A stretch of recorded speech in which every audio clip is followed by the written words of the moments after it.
രണ്ടുപേരും കൂടെ ഇശാ മഗ്‌രിബിനിടക്ക് നീ എന്റെ മുഹബത്തിൻ സുൽത്താനല്ലേ, നിന്നോട് എനിക്കെന്നും മുഹബത്തല്ലേ. ഈ വീട്ടിൽ വരുമ്പോ നമ്മൾ എന്ത് ചെയ്യണം? പൊറോട്ട അടിക്കാൻ പോയവൻ പൊറോട്ട ചൂടിന്റെ കല്ലിന്റെ ചൂട് അവന്റെ താഴേന്ന് മൂളി വരെ കയറിയിട്ടിരിക്കുക. ഇവൻ എന്ത് ചെയ്യണം? ഇവന്റെ ഈ നടുവുളുക്കി പൊറോട്ട അടിച്ച് വന്നവൻ നീ എന്റെ മുഹബത്തിൻ സുൽത്താനല്ലേ.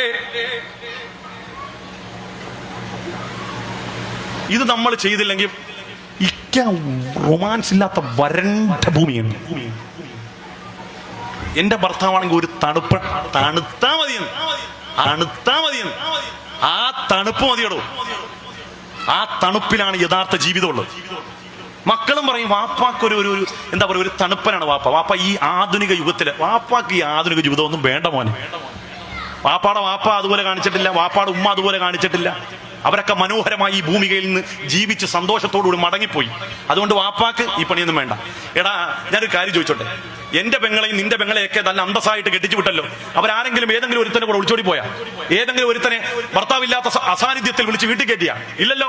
ഇന്നത്തെ കാലത്ത് 100 പവൻ കൊടുക്കുന്നു, 50 പവൻ കൊടുക്കുന്നു. സ്വർണത്തിന് 1,20,000 രൂപ വില നിൽക്കുമ്പോൾ തന്നെ 40ഉം 50ഉം പവൻ കൊടുക്കുമ്പോൾ 1 പവൻ പോലും കൊടുത്ത് കെട്ടിക്കാൻ വകയില്ലാത്ത മനുഷ്യർ ഈ ഭൂമികയിലുണ്ട്.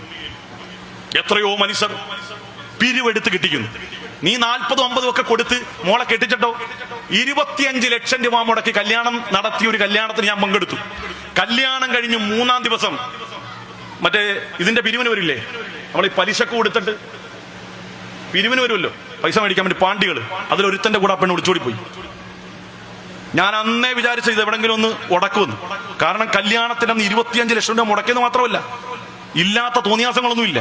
ഞാൻ ഈ പറഞ്ഞ സാധനം തന്നെ സ്റ്റേജിൽ എല്ലാ ആലിമ്യങ്ങളും വേണം. കല്യാണം വിളിക്കാൻ വരുമ്പോൾ എല്ലാ ആലിമ്യങ്ങളും വേണം. നമുക്ക് ആത്മീയമായ ഒരു അന്തരീക്ഷം ഉണ്ടാക്കണം. ഞാൻ ചെന്നപ്പോ ഭാര്യയും ഭർത്താവും പെണ്ണും കൂടെ നീ എന്റെ മുഹബത്ത്.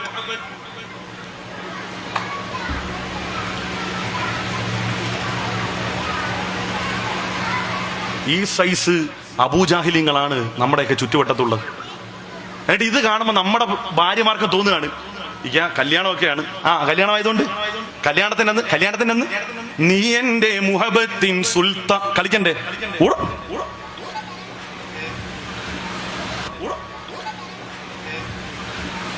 നാട്ടിൽ നടക്കുന്ന മുഴുവൻ സാധനങ്ങളും നമ്മളും ഇമിറ്റേറ്റ് ചെയ്യണമെന്ന അവസ്ഥയിൽ നമ്മൾ എത്തി. അതിനെതിരെ ശബ്ദിക്കാൻ, അതിനെതിരെ പറയാൻ, ശക്തമായ നിലപാടെടുക്കാൻ, പരിശുദ്ധമായ ദീനിന്റെ ആദർശങ്ങൾ കയ്യിൽ മുറുകെ പിടിച്ച് അതുപോലെ ജീവിച്ചു മരിക്കാൻ നമ്മൾ തയ്യാറാകണം.